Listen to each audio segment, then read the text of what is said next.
Technical అంశం చాలా సున్నితమైన అంశం. దయచేసి నేను ఒకవేళ ఏమైనా తప్పు మాడితే క్షమించాలి. మొట్టమొదట ఇది చాలా ఇంపార్టెంట్. ఇది రాజకీయాలకు అతీతంగా చెప్తున్నది, ఎవరికైనా వర్తిస్తుంది. ఒక తండ్రిగా, ఒక మాజీ పోలీస్ అధికారిగా, అదేవిధంగా ఒక పౌరుడిగా, ఈ పోక్సో కేసులు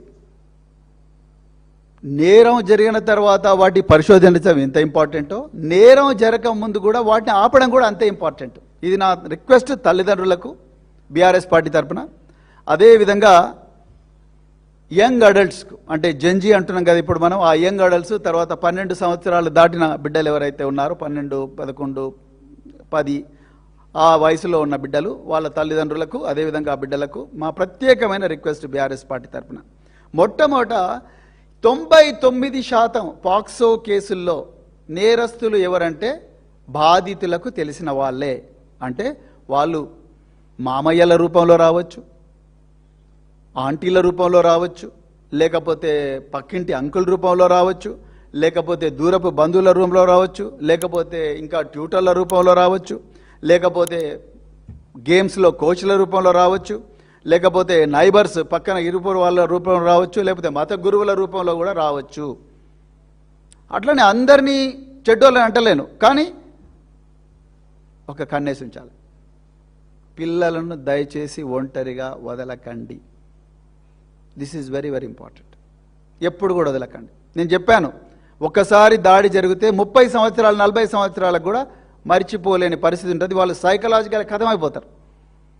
ఆ పరిస్థితి రాకూడదంటే పిల్లలను, వాళ్ళు ఎవరితో తిరుగుతున్నారు, వాళ్ళ దగ్గరికి ఎవరెవరు వస్తున్నారు అనేది ఒక కన్నేసి ఉంచాలి. ఈ దొంగలు ఎవరైతే, దుర్మార్గులు, ఈ కామాంధులు ఎవరైతే ఉన్నారో వాళ్ళు ఎలాంటివి ఎన్నుకుంటారంటే పాఠశాలలో ఒంటరి ప్రదేశాలు, లేకపోతే పార్టీలు జరుగుతుంటే అక్కడ మూలలు, లేకపోతే ట్యూషన్ కేంద్రాలు, లేకపోతే క్రీడా కేంద్రాలు, ఇంకా రకరకాల ప్రాంతాలు ఎక్కడైతే ప్రైవసీ ఉంటుందో ఆ ప్రైవసీ ఉన్న ప్రాంతాల్లోనే వీళ్ళు జనరల్గా ఆపరేట్ చేస్తుంటారు. అదేవిధంగా ఇక దీనికి ఒక టెక్నిక్ ఉంది.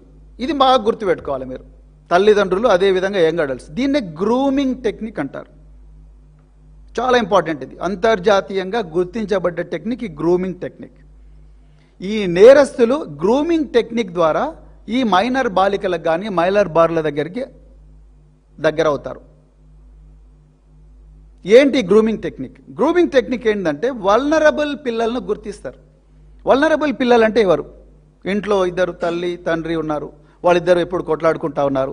తండ్రి లేడు, తల్లి ఉంది, తల్లి లేడు, తండ్రి ఉంది, లేకపోతే సపరేట్ అయిపోయి ఉన్నారు, లేకపోతే ఇద్దరు కూడా ఇంటికి రాగానే మొబైల్ ఫోన్స్, ఆఫీస్ పనులు అవన్నీ చేస్తూ ఉన్నారు. పిల్లలు మమ్మీ డాడీ ఆడుకుందాం, నాకు కథ చెప్పు, అవి చెప్పు, ఇవి చెప్పు అంటే, నాకు ఏదైనా వంట చేసి ఇవ్వవా మమ్మీ, లేకపోతే నాకు హోంవర్క్లో హెల్ప్ చేయమంటే, నాకు ఇదంతా కాదు, నాకు మనసు మమత సీరియల్ ఇంపార్టెంట్, లేకపోతే డాక్టర్ బాబు సీరియల్ ఇంపార్టెంట్, లేకపోతే ఇంకేవో ఇంపార్టెంట్ అని చెప్పి వాళ్ళ ప్రపంచంలో వాళ్ళు తల్లిదండ్రులు ఉంటే, ఈ పిల్లలు ప్రేమ కోసం వెంపర్లాడతారు. లేకపోతే తల్లిదండ్రులు కొడతారు పిల్లలు, తండ్రి తాగొస్తాడు, దనదన కొడతాడు. సో మదర్ కాపాడుకుంటే పర్లేదు, మదర్ కాపాడుకోకపోతే వీళ్ళు ఆ రక్షణను ఇంకో దగ్గర నుంచి ఎక్స్పెక్ట్ చేస్తారు.